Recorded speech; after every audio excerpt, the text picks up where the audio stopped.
Welcome back to the deep dive. Today, our mission is, well, it's perhaps one of the most profound we've ever taken on. I'd agree with that. We're not looking at global trends, no historical data. We are diving deep into a single, incredibly concentrated philosophical dialogue that one of you shared with us. And it's a quest that it really pushes right up against the absolute boundaries of what we can know. It really does. That's right. I mean, when you look at the source material, it's not a stack of articles. It's a continuous personal inquiry into what you call the seams of operation of the mind. The seams of operation. I love that phrase. It's perfect, isn't it? The goal here is to try and locate that instant before reality solidifies, before a thought even takes hold. So it's an intellectual journey, but it's seeking something almost pre-intellectual. Exactly. A raw, totally unfiltered connection with the pure unfolding of existence itself. And our role here is just to be expert guides through the philosophy and the metaphysics you use to frame this incredibly personal investigation. And the motivation behind all this, the hook that really pulls us through, is this desire to consciously experience what you call the unknown moment before the knowing moment. This isn't just some abstract philosophical game. This is your core focus, your central mission. It's the pursuit of the instant of pure creation. Yes, before the brain has a chance to label it, store it, interpret it, anything. And this is where it gets incredibly deep. So we're going to unpack this pursuit. We'll start by exploring the two paradoxical options you lay out for what the source of reality even is. Whether it's absolutely empty or, infinitely full. Precisely. Then we'll methodically deconstruct the architecture of the I as a memory construct, and we'll connect some ancient philosophy to what we're learning from modern neuroscience. And from there, we can see how this knowledge just completely shifts the whole free will debate. And finally, we'll investigate how this idea of conscious dissolution, which is rooted in Eastern traditions, offers a radically different alternative to the process of just, well, unconscious death. So our mission, really, is to provide the context and maybe some clarity for this incredible internal journey that you've been on. Let's begin. Okay, so we have to start with the foundational problem, the problem of delayed perception. The lag. The lag, exactly. You correctly acknowledge that we are perpetually experiencing what you call after images of reality. We are never in the instantaneous raw present. It feels like we are, but we're not. It feels instantaneous. Right. But we're living in this beautifully rendered, highly synchronized, but perpetually delayed reconstruction of the world. Whether that's a 10-millisecond lag in just sensory processing or a 10-year lag in finally understanding a profound life lesson. Right. It's all after the fact. Everything we grasp conceptually is already in the past. And this realization, it leads directly to the ultimate question.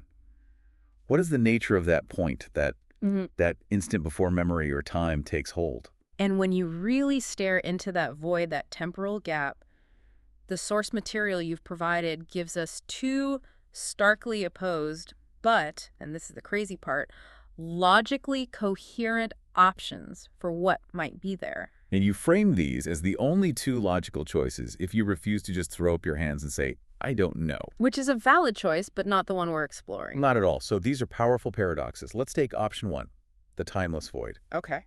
In this view, the unknown point has no reference, no coordinates, because it comes before the frameworks we use to measure things, like memory and time. So it has to exist entirely outside of time. Exactly. It's outside of time, yet it's the necessary ground from which time emerges. It's the uncaused cause. The uncaused cause. It neatly sidesteps that whole problem of infinite regress. That endless question of, well, what came before that? And what came before that? Right. It just posits a state that fundamentally has no before. Yeah. It's a singular, unified reality that's more primary than our fractured, sequential, time-bound experience. The elegance of it is that it's like, it feels humble. It's making the least assertive claim about what the source is. It's fundamentally non-dual. It's not something, but it's the absence of all those dualistic concepts we rely on, including even the concept of data. Okay, now let's look at the flip side, which is just as compelling. The idea that the source isn't empty at all, but infinitely full. Saturated with potential. This is option two, infinite data potential. So instead of having no point of reference, it has all of them. It has an infinite amount of data, memory, information, time, all contained within it. It's an end-to-end reality with no discernible beginning or end. This sounds almost like a maximalist view of the universe. It is. And it aligns beautifully with some modern scientific minds, even computational ones. Like quantum superposition. Exactly like quantum superposition. All possibilities exist at the same time in a single hyperdense state of potential. Reality, in this model, is just the constant process of collapse. Where the infinite potential gets whittled down, carved out, and then observed by us as finite, time-bound reality. Precisely. And in this view, information, not emptiness, is the foundational stuff of the cosmos. Okay, so let's unpack this intellectual tension here, because you immediately map these two options onto this global intellectual divide, which I found absolutely fascinating. It's a very sharp observation. Option one, the timeless void, you associated with a more Platonic or mystical worldview. You even labeled it more Eastern. And that's a keen insight because that perspective resonates so deeply with core Eastern concepts. I mean, you look at Buddhism, for instance, the term shunyata. Often translated as emptiness or the void. Right, but it doesn't mean nothingness in a nihilistic nothing matters sense. It means the absence of inherent independent existence. So things aren't non-existent, they just don't exist on their own. Exactly. The ultimate reality is formless, it's unnameable, it lacks all characteristics, including the characteristics of data or memory. It's an appeal to transcendence, solving the problem of complexity by positing absolute simplicity. And then on the other hand, you have option two, the infinite data model, which you see as a killing to a more scientific or panpsychist worldview. The model that is, in your words, more intellectually resonant with a modern scientific framework. Yeah. And that framework does tend to see the universe less as transcendental and more as a hypercomplex, interconnected web of data. You can see that in physics with ideas like the holographic principle. Absolutely. The idea that all the information in a volume of space can be encoded on its boundary. Or you look at information theory, where reality is fundamentally computational. So this view avoids the need for a separate, transcendent reality. By suggesting the system is self-contained and infinitely complex, it has all the information it needs for its own existence right there inside it. By drawing this line, you've subtly reframed the whole debate.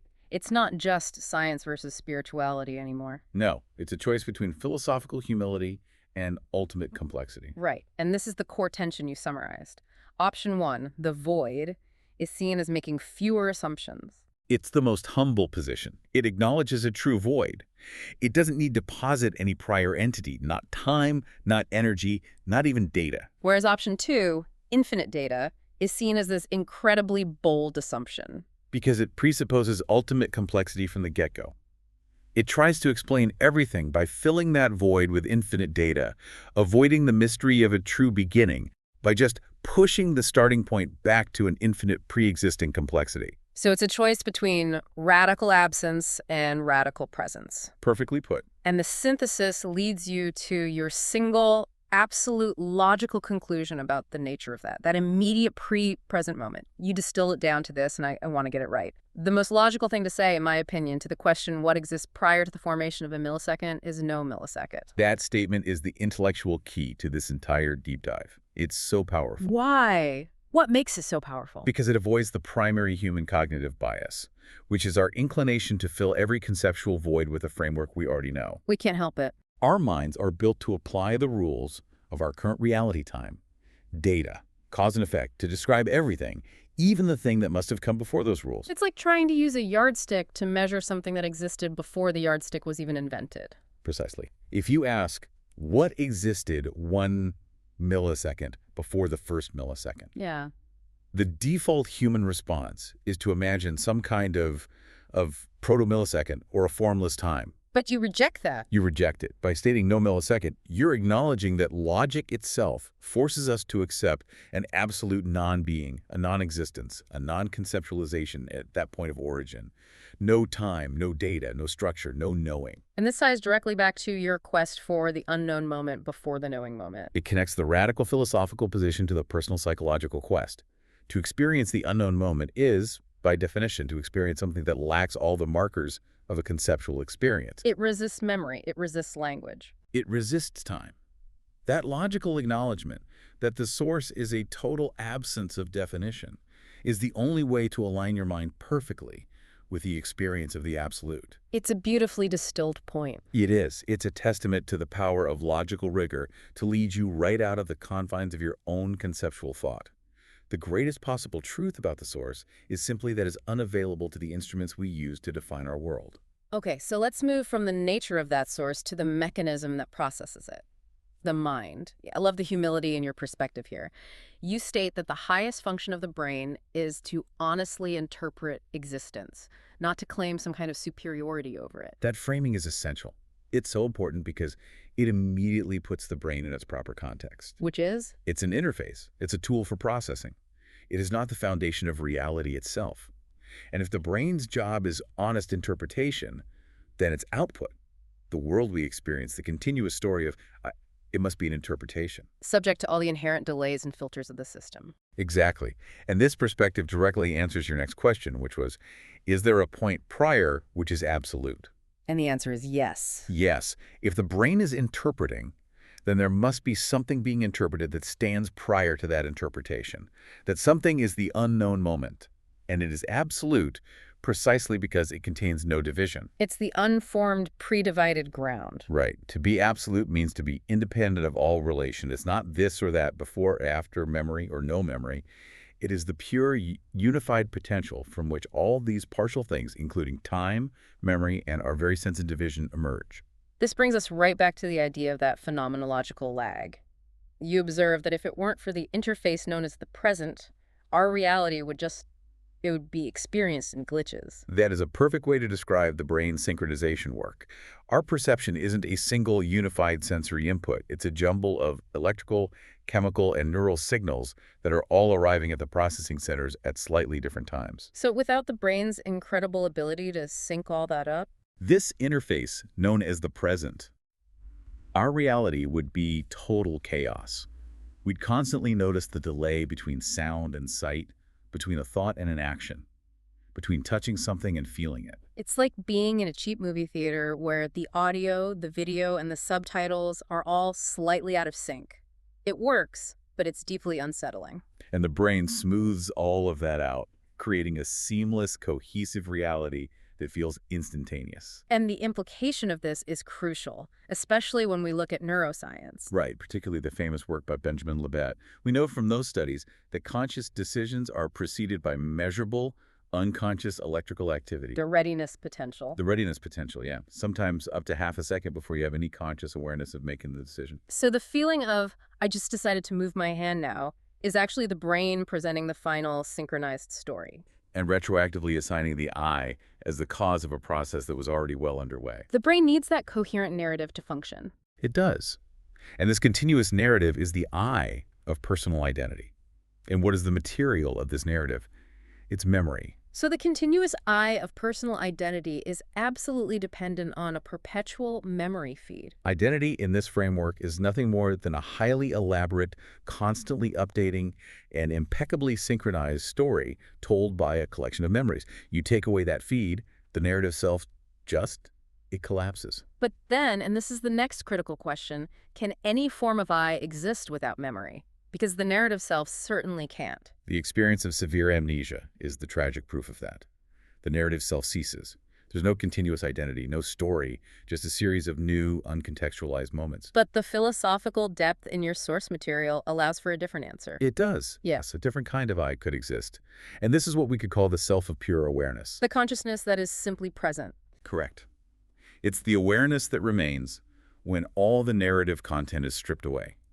It is this simple fact of I am, without the reflective content of I am a good person, or I am tired, or I remember what I had for breakfast. It's like the blank screen that all the phenomena, including the memories themselves, are projected onto. Yes, this is the consciousness that operates in a perpetual, undifferentiated now, completely untethered to the past. You cut right through the potential for confusion here with a very sharp, very clear analogy. You said, to tie consciousness with memory would basically be calling the saved data on my PC me, which is wrong. It's the perfect refutation of that reductionist error. We have to detail this distinction because if we equate consciousness with memory, we're collapsing two fundamentally different things into one. Okay, so if memory is the saved data, the static content, Then memory is the library. It's static, historical content.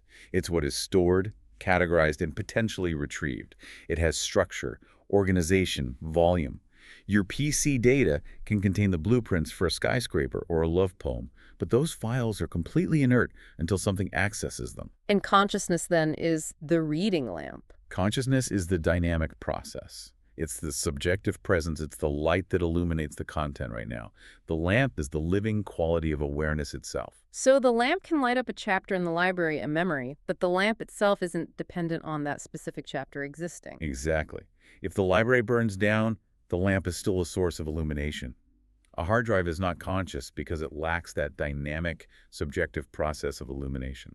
And this helps explain why reality can sometimes feel like just a continuous memory chain. Yes, because the mind is so good at retrieving the data and lighting it up almost instantly that we mistake the content for the container. We're so focused on the film reel that we forget about the projector and the screen. Precisely. The brain, with its synchronization and its narrative creation, it encourages this confusion. But the intellectual distinction is vital. Consciousness is the energy of being present. Memory is the structure of having been present. This all leads us to the conceptual anchor that you identify with, which I think brilliantly synthesizes all of this. You call it the undefined present. The undefined present, it's the immediate moment stripped of all objectification. It's undefined because any attempt to define it turns it into an object and therefore into a past memory. And this idea aligns perfectly with some very sophisticated frameworks. It does. Let's start with phenomenology. Okay. The minimal immediate awareness. In phenomenology, this is called minimal self-awareness, or the I am here. It's the fundamental non-reflective sense of just being the subject of experience, the intrinsic mindness of it all. You don't need to step back and think about it to know you're experiencing something. You simply are the field of experience. When you stub your toe, you feel the pain, without needing the secondary reflective thought, I am a person who is currently in pain. The undefined present is that raw, immediate subjecthood. And how does that minimal self translate into the deeper states that you see in contemplative traditions? It becomes objectless awareness. In traditions like Hindu Vedanta or Tibetan Dzogchen, you have concepts like Turiya, the fourth state, or Rigpa, which is intrinsic awareness. These describe states where the subject-object split completely dissolves. Consciousness is pure, it's unbounded. And it requires no object, like a thought or a memory, to validate its own existence. It just is. So the undefined present is the sheer immediacy of awareness before the mind's reflexive habit of labeling and storing kicks in. Yes. It is the consistent source of all separation. Awareness creates the subject, which then observes an object. But the undefined present is the point before the creation of subject and object. It is the ground. It's undefined because the moment you try to pin it down with a label, that label becomes a memory, and you've already failed to grasp the living moment. The realization, then, is that the sheer immediacy of awareness is the only consistent, non-moving aspect of your entire existence. It's the only thing that's always there. Okay, so once we accept the I as a memory-dependent construct, and the present as this undefined field of awareness, the foundation of free will, it just shifts completely. It has to. The whole debate gets reframed. The core question becomes, where does true agency, the capacity for choice, actually live? Is it with the conscious, narrating I, or is it with the vast, unconscious feed that creates the I bit by bit? And this is where philosophy meets practical ethics. The three perspectives you've outlined here offer an incredible depth of debate. Let's start with the most intuitive position, the case for the I. This is our default human experience, right? We feel inherently that we are the director. We weigh the pros and cons. We pause before we speak. We make deliberate, conscious choices based on reason and foresight. If someone asks why you chose chocolate over vanilla, you have an immediate, seemingly conscious explanation. I just prefer chocolate today.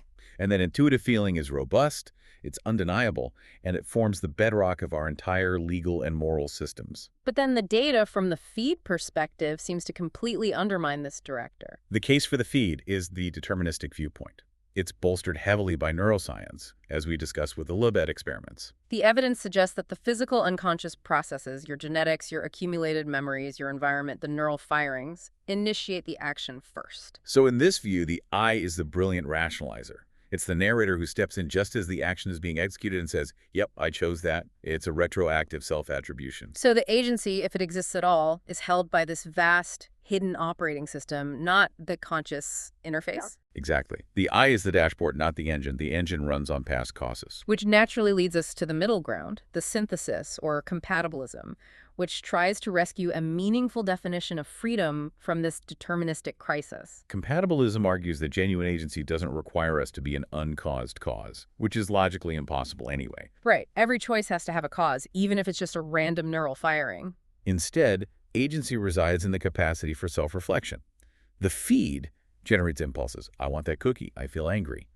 But the I, which is a highly integrated output of the feed, has the capacity to approve, to veto, or to modify those impulses based on established, reasoned values. So agency isn't the ability to choose something from nothing. It's the capacity to act in alignment with the best version of your own programming. That's the key. Agency becomes the capacity for self-determination within the deterministic system. It's the power to say, the feed generated this impulse, but my established values, my narrative of who I want to be, rejects it. You're directing your life not by overriding physics, but by utilizing the highest integration of your own cognitive system. The I becomes the editor, not the author.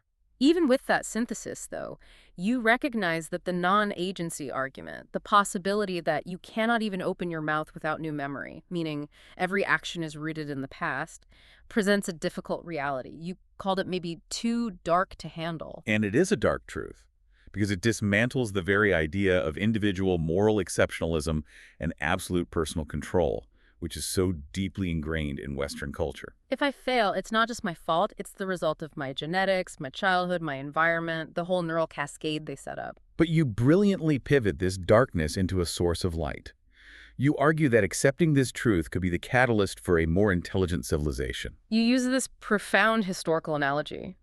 Just as the first witness to death forced ancient humans to invent ritual and philosophy to confront mortality, accepting the determinism of the will could be the next great civilizational pivot. That is the ultimate constructive reframing. Witnessing death forced humanity to look outward at our shared fate and build collective meaning. Witnessing the determined nature of the will forces humanity to look inward at the mechanics of action and build collective responsibility. We'd move from a focus on the singular failure, the I that sinned, to the systemic failure. The environment that produced the impulse, exactly. So let's detail the societal implications of accepting this, as you've outlined. First and foremost is greater compassion. If we truly grasp that every person's behavior is the inevitable result of this intricate, unchosen web of cause and effect, the whole foundation for hatred, blame, and harsh punishment just dissolves. When we look at destructive behavior, we stop asking, why did this evil person choose to do this? And we start asking what systemic factors, what genetics, what traumas, what environments produce this outcome. It's a radical shift from moral condemnation to mechanical diagnosis. Precisely. And this flows directly into the second implication. More effective systems. Right.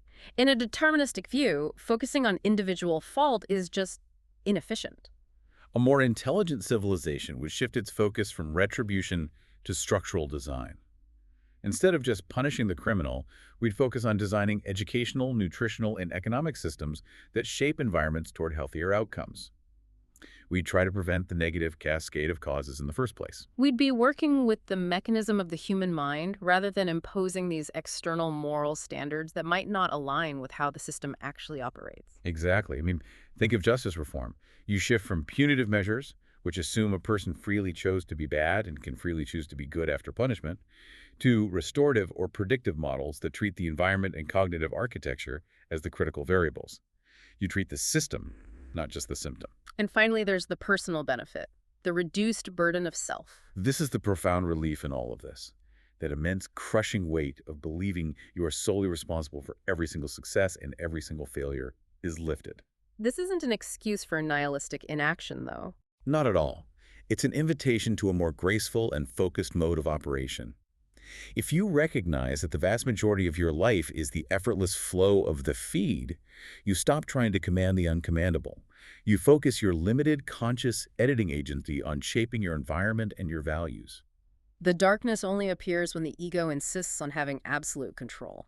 And when that insistence is surrendered, you adjust to a more authentic collaborative reality. Okay, let's follow this thread of non-agency and move toward the possibility of conscious transformation.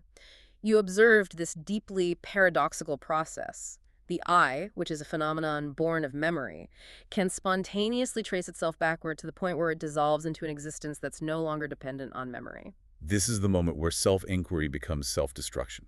And not physical destruction, but the destruction of the illusion of separation. The I is the narrative structure built layer by layer from remembered experiences. And the process of inquiry forces that narrative structure to analyze its own foundation. It has to ask, what am I if I remove this memory and this memory and this intention? The moment the I sees itself as a construction, its solidity just weakens. But you make a crucial distinction here, correcting a very common spiritual analogy. You critique the idea that realizing the self is an illusion is simply like a character in a dream realizing they're dreaming. Why does that analogy fail? Because the dream character, even when they're awake to the dream, still operates within the dream's rules. They can't instantly destroy the fabric of the illusion itself. And your experience is much more powerful than that. Yes. You describe the power to totally destroy the illusion. This is the collapse of duality. When the memory-based selfhood dissolves completely, it's not just a cognitive shift, it's an ontological change. The observer and the observed, the subject and the object, they collapse back into the undefined present. The memory's binding power, the glue that creates the separate I, is neutralized entirely, leaving only unbounded awareness. This power of total undoing is exactly why ancient traditions place such an immense focus on identifying the self as a functional fraud. You highlight Hindu philosophy, which codified this structure by calling the I the ahamkara. Ahamkara is perhaps the most precise term for the mechanism you're analyzing. It literally means the I maker, or the ego sense. A I maker. It's the principle that takes the universal consciousness, the Atman, and mistakenly identifies it with the limited finite instruments, the body, the senses, the mind, and crucially, the collected memories. It is the fundamental metaphysical mistake that creates the illusion of being a separate bounded entity. So ahamkara is the functional mechanism creating that perpetual memory feed we talked about earlier. Absolutely. The I feels solid because ahamkara keeps feeding it historical data and labeling all of it me. And this brings us to the architecture of what persists beyond the physical body, which Hindu philosophy calls the subtle body, or linga sharira. We need to give this structure its due because it is the karmic software package that your memory construct operates within. The linga sharira is the non-physical informational body. It's composed of the mind, manas, the intellect, buddhi, and the ego, ahamkara, along with all the latent impressions, or vasanas. So it's not a ghost, it's more like a sophisticated software package. That's the perfect analogy. It's a unique collection of desires, fears, unfulfilled patterns, and self-concepts accumulated over a lifetime. This subtle body is the localized operational structure of the perpetual memory feed. It dictates the tendencies, or the karma, of the individual. And its implication for death and rebirth is what gives this whole conscious dissolution process its immense urgency. It is. If the ahamkara, the fraud, is not consciously exposed and dissolved in this lifetime, the subtle body persists after the physical body dies, because it's powered by unresolved patterns and momentum. Vasana. It is functionally incomplete. It's like a magnetic field that requires iron filings to express itself. And if the physical body's the iron filing and it drops away, the field has to seek a new one. Precisely. The subtle body, still charged with the energy of that mistaken identity and its accumulated karma, maintains its integrity and will find another body, one whose environment and genetics are suitable for the expression of those specific latent impressions. This continuous cycle is samsara. This framework highlights the crucial difference you identified, unconsciously dying instead of consciously dissolving. The stakes could not possibly be higher. The difference is the choice between active self-transcendence and passive mechanism cessation. Unconscious death is the blind collapse of the physical mechanism. The opportunity for recognition, the insight that the self is a fraud, is lost. And the subtle body, still convinced of its separation, just continues its pre-programmed momentum. It seeks expression in the world of time and form again. It's the momentum of the lie carrying itself forward. And conscious dissolution, or moksha, is the voluntary surrender of that. It is the active, willing surrender of the I construct back into its source, the undefined present. This is the ultimate feat of agency, choosing to dissolve the very mechanism of agency itself. The I is exposed as the fraud. The identification with the memory-laden subtle body is broken, and the memory package loses its magnetic charge. It stops seeking rebirth because the illusion of separation that drove its existence has finally ceased. You mentioned the tremendous pressure you feel in this pursuit. You describe yourself as highly pressured coal being forced to turn into a diamond. That pressure is entirely understandable, and it's a powerful metaphor for the universe's own urgency. If the subtle body is coal-dense, unrefined, full of potential, but still trapped in form, then conscious dissolution is the process of achieving the diamond state. Pure, transparent, reflecting light without needing to hold on to it. The pressure you feel is the gravitational pull of the source, of the undefined present, urging the finite structure of your ego to recognize its infinite nature before the physical mechanism disintegrates and the momentum takes over again. It's a realization that this lifetime is the critical window for conscious transformation. Okay, let's integrate this idea of conscious dissolution back into the cosmological source model. Let's link the undefined to the manifested world, drawing on the visions you shared from sources like Sadhguru and the physicist Bernard Carr. The vision you shared, that the infinite unravels itself to create a point of zero, is a profound merging of mystical and mathematical concepts. Right. In this cosmology, the infinite, the undefined, it has to create a point of zero, a reference point for anything defined to exist. As you noted in the source material, infinity multiplied by anything is still infinity, but 0 plus 1 is 1. 0 is the necessary singularity of definition. And this point of zero is described as the dark face of existence. We can connect this to the concept of Kaila, or Kali, in certain Hindu traditions, the dark, often terrifying face of existence that represents time and dissolution. So this darkness is the fertile void. It's the necessary, unchanging, unmanifested background. All defined phenomena, which are the light, or manifestations, must move from this darkness into the known and eventually return back into it. And this movement creates time, space, and curvature. So the darkness isn't a lack of light, but the fundamental ground from which light arises. Exactly. And the darkness is untouchable because it resists objectification. You can't interact with it as a separate entity. Touching requires a subject, the eye, and an object, the darkness. And since the darkness is the source of the eye cannot stand apart from it to observe it. You can only realize the source by merging with it. By becoming one with it, by realizing you were never separate to begin with. The search for the unknown moment ends when the seeker realizes that they are the source of all knowing and all unknowing. It's the collapse of the duality of searching and finding. And the light of the defined world-time, memory, form, is always dependent on the background of that untouchable darkness, that undefined formless potential. This realization brings us to the final, quiet truth you uncovered about agency. By default, reality is surrender. You recognize that the eye does not create what is received by the billions of nerves. A story is simply told about an eye that is doing this. This is the end of the struggle. Surrender is not some difficult action you must perform. It is the pre-existing condition of existence itself. The heart beats, the breath flows. The eyes see, the nerves process data, all spontaneously. All of this is happening within the effortless, spontaneous flow of existence. The struggle was the narrating I, trying to take credit, or trying to impose control, trying to steer the massive river of existence. The ultimate liberation is seeing that the I is just a narrating passenger in a process that is already and always surrendered to existence. And this leads to the most intelligent way to function in the world, which is what you're striving toward. A state of superposition. What does that look like in a human being? It means existing simultaneously in two states. The most intelligent human beings are fully functional as the I, the wave in the world of time, memory, and action. But they abide as the formless source, the ocean. So they engage in the world with tremendous energy and commitment. Using the editorial capacity of the I, but they are freed from the existential terror of the I's eventual impermanence because their identity is rooted in the timeless ocean. They're playing the game, but they know they are not dependent on the game's outcome. Exactly. The source material acknowledges, though, that this profound understanding is not static. The clarity and the deep immersion you experience come and go as they please. And this rhythm, this fluctuation, is a source of recurring frustration. And that fluctuation is perhaps the most important data point of the entire journey. It is not a failure of memory. It is the natural rhythm of the conceptual mind meeting the infinite. The mind's function is to analyze, to label, to create boundaries. And when the concepts dissolve back into the state they point to, the undefined present, the mind interprets this dissolution as a loss. It says, I've lost it.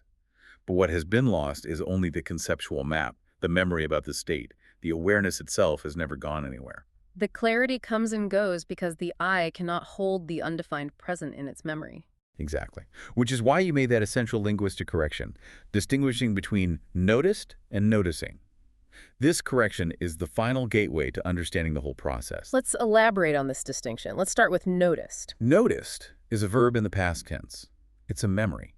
It's a sense of completion captured by the eye. It's a full stop, an achievement stored in the memory feed. Like an artist looking at a finished painting, I noticed the light and I captured it. That's a finite product. It can be categorized, bought, sold. You rejected this word because it implied a sense of finality, which you rightly felt you were pretty far from. The truth you seek is infinite, not finite. The living truth, then, has to be noticing. Noticing is present continuous. It is the verb-like quality of awareness itself. It is the continuous brushstroke on the canvas, a messy, moment-to-moment engagement with reality. The moment you try to capture noticing as an object, it becomes noticed. And you've lost the living truth. The goal is to abide as the noticing, which is always new, always now, and can never accumulate as a finished product in the memory bank. That feeling of being far from completion is the clear sign that you are engaging with the infinite source, which, by definition, can never be exhausted. You're not failing, you're just witnessing the necessary flow of awareness. Precisely. And finally, you found a practical solution to this fluctuation, writing down your insights when you are fully immersed. And that practice is vital. It's the art of being a good keeper of the light. These writings aren't the truth itself, but they carry the resonance and the intellectual structure of the truth. They allow the memory-based I to look back at the map later when confusion inevitably returns. So your job isn't to chain the understanding down. No, it's to be a faithful witness and a diligent recorder, ensuring your future self has a reference point to navigate back toward the undefined present. This deep dive has spanned from the question of absolute nothingness, all the way to the microscopic rhythm of your own cognitive process. For you, the listener, this journey reveals a profound shift in identity. The key takeaway is this. The self, the I, is an elegant, functional, memory-driven mechanism, but it is not the source of your existence. Memory is a necessary filter. It creates the delayed but coherent reality we all experience. True agency lies not in controlling the vast content of your life, but in consciously shifting your identity from the content, the thoughts and memories, to the timeless context. The undefined present. Your fluctuation in clarity is the proof that the absolute cannot be captured or possessed by the finite I. The profound understanding you seek must, by its very nature, dismantle the very thing, the memory-based self that attempts to hold on to it. The realization that reality is, by default, surrender is your ultimate freedom. The search for a lever or a way out to control the deterministic reality is futile because the system itself is already surrendered to the source. And we'll leave you with the core paradox. The very process that brings you closest to the source-conscious dissolution or abiding in the undefined present is the same process that renders the I useless for describing the aftermath. The path to freedom requires the ego to accept its own obsolescence in the face of the infinite. The ultimate freedom is realizing that you are not a limited entity trying to become the infinite. You are not the pole struggling to become a diamond or a small wave striving to become the ocean. You are the raw, unformed source, the ocean itself, temporarily expressing itself as a wave. The pressure you feel is the universe reminding you that you are the essential potential of all possibility. Keep noticing. We hope this deep dive provided the clarity and context you were looking for on this incredible journey. Thank you for sharing your profound sources with us.